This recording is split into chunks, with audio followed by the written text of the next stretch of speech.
What really defines authenticity in hip-hop today? Is it loyalty, image, or simply who controls the narrative? And more importantly, does the audience still care about the truth, or just the spectacle? These questions don't sit quietly in the background anymore. They pulse through timelines, comment sections, and group chats, shaping how every move is interpreted. In a genre built on storytelling, the line between reality and performance has never been thinner, or more contested. Just 9 days after walking out of jail, Tekashi 6ix9ine was already back in front of the camera, and back in conflict. There was no slow return, no quiet reintroduction. Instead, it was immediate, intentional, and loud. The lighting was set, the angles deliberate, the tone unmistakable. This wasn't just a comeback. It was a statement. This time, his focus was on Young Thug. And what followed wasn't just another internet feud that would burn fast and fade. It unfolded like a calculated campaign, layered, strategic, and rooted in years of tension tied to accusations of snitching, identity, and influence. But beneath all that noise, another question lingered. Was this about truth, or about reclaiming relevance? The spark came from one of the biggest stages in music. On April 12, 2026, at Coachella, Young Thug delivered a high-energy set packed with major guest appearances, dramatic lighting, and a crowd that seemed to move as one. Every beat dropped with precision, every transition felt intentional. It was the kind of performance that reminded people why he held such a unique place in hip-hop. But what truly stood out wasn't just the music, it was his look. Bright, multicolored dreadlocks framed his face, shifting shades under the desert lights. Cameras zoomed in. Fans posted clips within seconds. For many, it was simply another bold fashion choice, another example of his willingness to experiment and redefine expectations. But for 6ix9ine, it was something else entirely. Within 24 hours, he went live on Instagram. There was no build-up, no subtlety. Side-by-side comparisons appeared almost instantly, images of his signature rainbow hair next to Thug's new look. The framing was intentional, the implication clear. His message didn't need long explanations. Imitation. But was it really imitation, or just coincidence in an industry where visual reinvention is constant? He didn't stop at a single post. That wouldn't have been enough. Instead, he layered his approach: stories, captions, short clips, looping visuals, each one reinforcing the same idea. He wasn't just reacting, he was constructing a narrative piece by piece. And in that narrative, Young Thug wasn't innovating. He was copying. Now ask yourself, in an industry built on influence and reinvention, can anyone really own a look? For 6ix9ine, the answer seemed to be yes, at least symbolically. His rainbow aesthetic has been central to his identity since his rise in 2017. It wasn't just hair color, it was branding, controversy, and instant recognition. Even people who didn't follow his music knew the image. After legal troubles and damaged industry relationships, that visual signature remained one of the few constants tied to his name. So what happens when that one constant feels threatened? For him, it wasn't just about hair. It was about relevance. About visibility. About reclaiming something that still connected him to the spotlight. In his view, if someone else wore it, even unintentionally, it blurred the line between originality and imitation. But what happened next pushed things further. On April 13th and 14th, 6ix9ine escalated. The tone shifted from accusation to performance. He posted videos of himself wearing a long dress, filmed in a stylized, almost theatrical setup. The lighting was dramatic, the poses exaggerated, the delivery deliberate. It wasn't subtle, and it wasn't meant to be. The reference was unmistakable. Young Thug's 2016 Jeffrey album cover, a moment widely praised for challenging norms in hip-hop fashion. That image had been celebrated as bold, artistic, and culturally significant. It opened conversations about masculinity, expression, and freedom within the genre. So why recreate it now, and why in this way? This wasn't random trolling. It was calculated.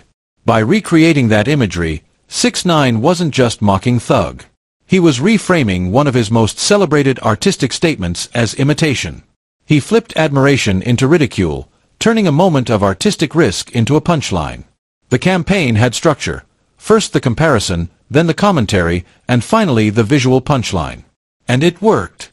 Within hours, the clip spread across Instagram, TikTok, and X.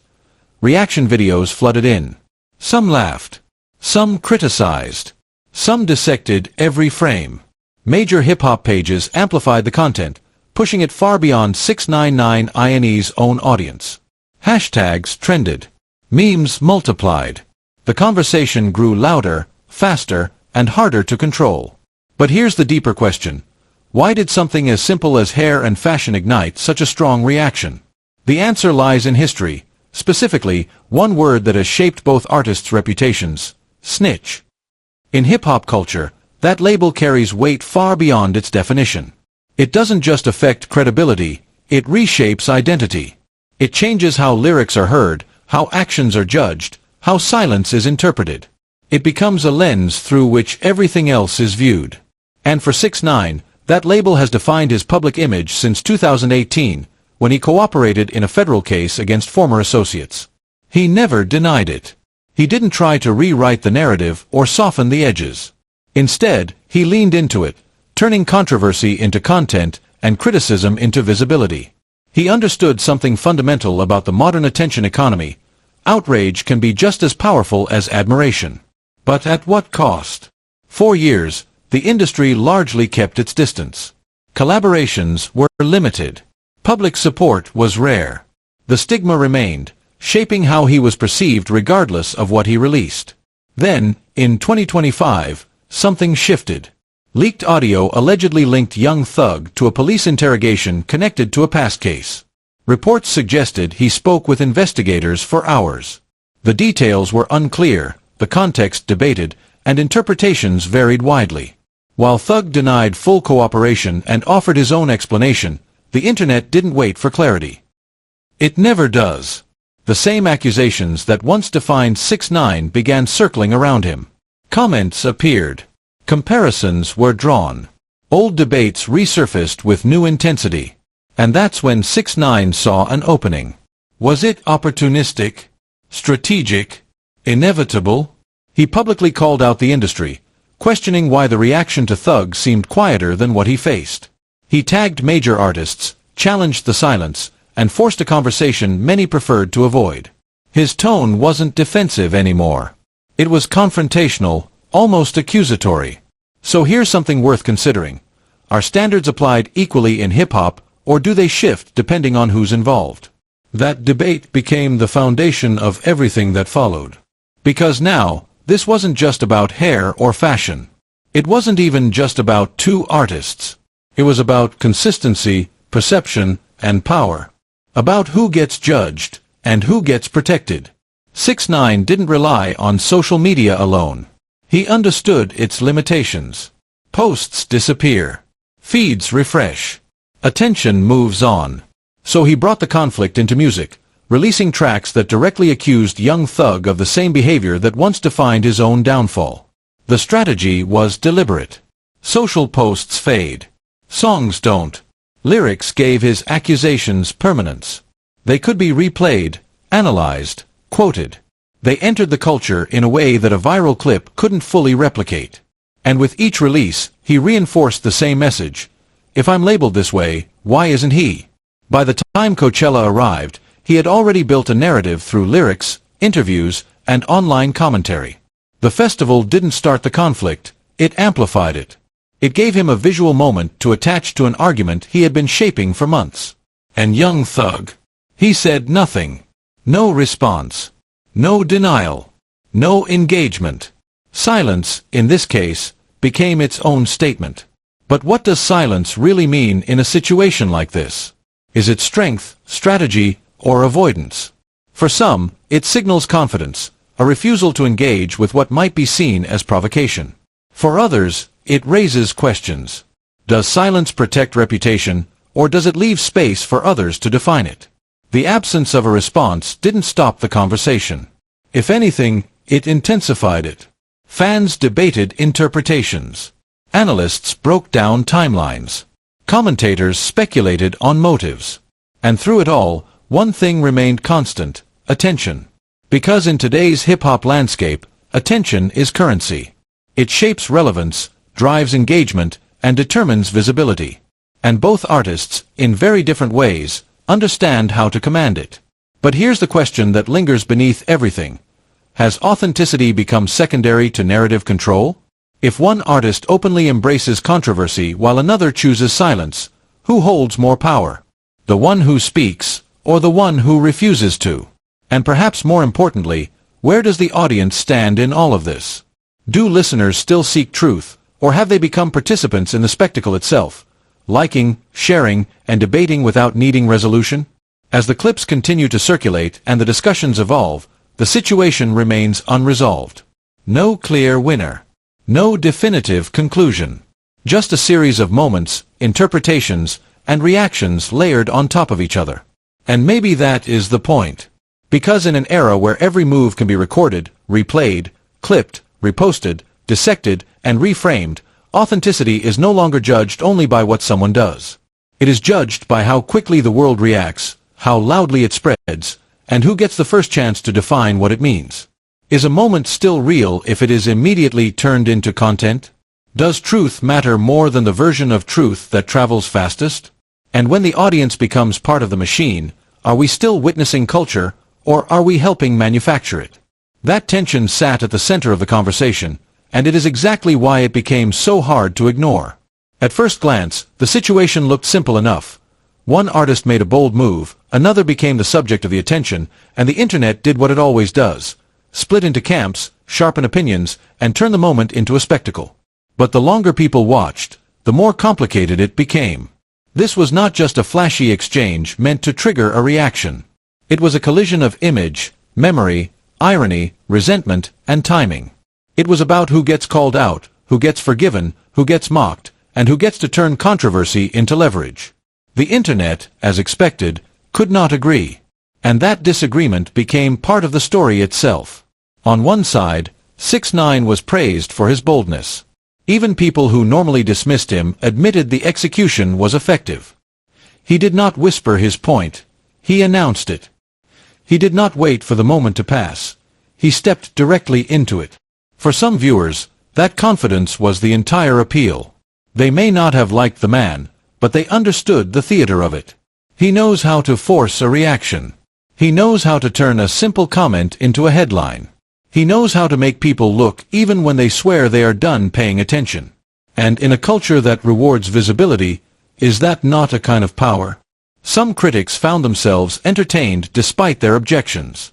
Others, who typically avoid giving him any credit, had to acknowledge that he understood the assignment. The move was not subtle. It was not elegant. It was not designed to blend in.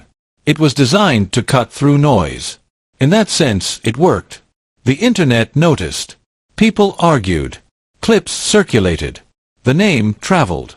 And for someone whose career has often depended on the ability to dominate attention rather than earn approval, that outcome was familiar territory. But not everyone saw a victory. On the other side, many viewed the campaign as desperate. To them, it looked less like a strategic statement and more like a calculated attempt to remain relevant by attaching himself to someone else's moment. They argued that the spectacle depended on borrowed energy, that the loudness masked the fact that the stunt itself could be read as opportunistic. Why chase someone else's spotlight when your own history already guarantees attention? Why launch a public challenge at all unless the goal is to keep your name in circulation? And if the stunt requires controversy to function, does that make it a message or just a method? Others pushed the critique even further. They pointed out that colorful hair, experimental fashion, and high-drama visual branding did not begin with either artist. Hip-hop has always been full of style rebels, boundary pushers, and figures who turned appearance into identity. So what exactly was being claimed as original? Was it really a statement about fashion, image, or individuality? Or was fashion simply being used as another excuse to stir the crowd and pull attention into the orbit of a familiar brand of chaos? Both perspectives gained traction, which may be the most revealing detail of all. When a moment can be simultaneously praised as clever and condemned as thirsty, what does that say about the culture consuming it? Are people responding to the substance of the act, or to the emotional charge it creates? Do they admire the message, or do they just enjoy the conflict?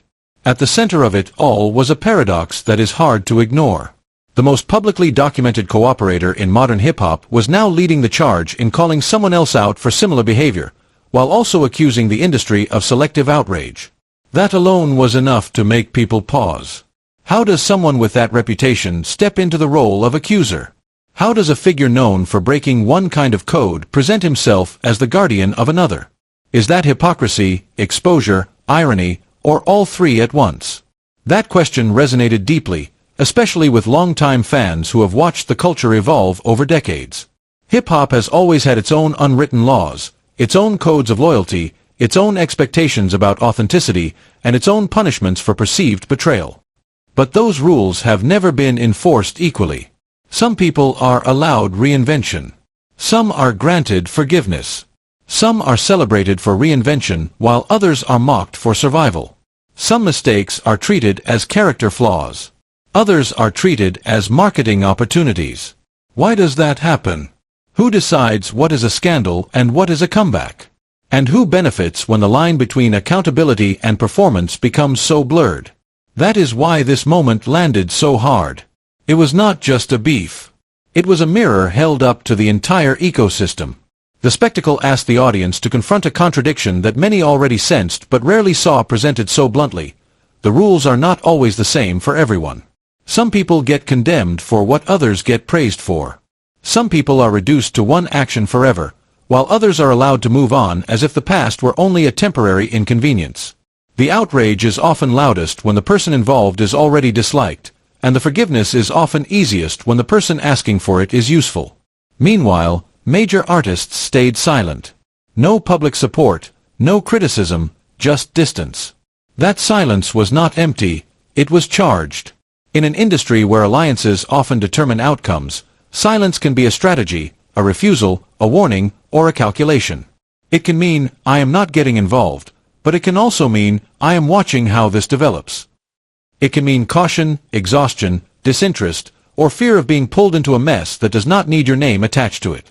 And when the biggest voices choose not to speak, what does that signal to everyone else? Does it suggest the issue is too messy to touch, or too familiar to be worth correcting? For 6ix9ine, the silence validated his argument. It fed the idea that the industry picks its battles based on convenience. If the room refuses to respond, the implication goes, maybe the room is uncomfortable with the truth being pointed out. Maybe no one wants to challenge the optics because doing so would force them to confront their own contradictions. Maybe it is easier to let the loudest person in the room keep talking than to explain why the standards seem to bend when certain names are involved. For others, the silence simply avoided escalation. Not every absence of response is agreement. Not every non-reaction is fear. Sometimes the smartest move is to refuse the cycle altogether. Why feed a moment built on provocation? Why add oxygen to a fire that already knows how to burn on its own? Could the silence itself be a form of control, a decision to not turn a headline into a larger war? And then there is the bigger picture, the one that makes this moment feel bigger than the individuals inside it. This was never just about two artists. It was about identity, perception, and control. In today's digital landscape, narratives move faster than facts. A single post can reshape public opinion within hours. A screenshot can become proof. A clip can become context. A rumor can become consensus before anyone slows down long enough to ask what actually happened. In a world like that, the person who moves first does not merely respond to the story, they help write it. So who really controls the story once it leaves the source and enters the feed? The artist, the audience, the blogs, the algorithms, or the loudest voices with the sharpest edits? 6ix9ine understands that dynamic better than most. His entire post-prison career has been built on visibility, controversy, and timing. He does not wait for moments to arrive on their own. He creates them, amplifies them, distorts them, and then watches the response become part of the content. His brand has long been tied to the idea that attention, even negative attention, is its own form of currency. Every reaction is useful. Every backlash becomes proof that the machine is working. Every argument confirms that people are still looking. And if people are still looking, has he truly ever lost control? Young Thug, on the other hand, represents a different approach. His silence suggests restraint, whether strategic or circumstantial. There is power in not feeding a story, in letting the noise pass without surrendering to it. But silence can also be read as uncertainty, caution, or a deliberate effort to keep future moves protected. With ongoing legal concerns and the possibility of new music still hanging in the air, any response from him would likely be more measured than impulsive. Would it even make sense to answer in the same language? Or is the most powerful statement the one that arrives later, in a different form, after the noise has already spent itself? That leaves us watching two completely different strategies unfold. One loud, one quiet, one immediate, one patient, one built for shock, the other for distance. And which one works best depends on what metric you value most. If the goal is momentum, loudness often wins. If the goal is longevity, restraint may prove stronger. But the culture does not always reward the most stable choice. Sometimes it rewards the most discussable one. Sometimes it rewards the one that gets screens buzzing before breakfast. Sometimes it rewards spectacle simply because spectacle is easy to understand, easy to repeat, and easy to share. So which approach holds more power in the long run? Is it the person who commands the room instantly, or the person who refuses to be rushed into reaction? Does influence come from making noise, or from making people wait? And when the audience tires of the shouting, who is left standing? The answer is not clear yet. What is clear is why this moment captured so much attention. It had all the ingredients the modern internet loves to amplify: conflict, identity, humor, controversy, history, irony, and the thrill of watching two contrasting energies collide in public. It was not only about who was right or wrong. It was about who could frame the moment more effectively. It was about whether people still care about consistency, or whether they care more about being entertained by contradiction. It was about whether a public challenge can ever be just a joke when the stakes behind it are real. And maybe that is the real takeaway. Beyond the accusations, the fashion, the viral clips, and the commentary, this situation reflects something much larger. A culture still trying to define its own rules in a world where everything is public, permanent, and open to interpretation. The old boundaries do not disappear, but they do get tested. The old codes do not vanish, but they get rewritten in real time. The audience no longer just watches from the sidelines. It participates, rewards, mocks, amplifies, and decides what deserves memory. So as this story continues to unfold, one final question remains. In an era where image can outweigh reality, who really controls the truth?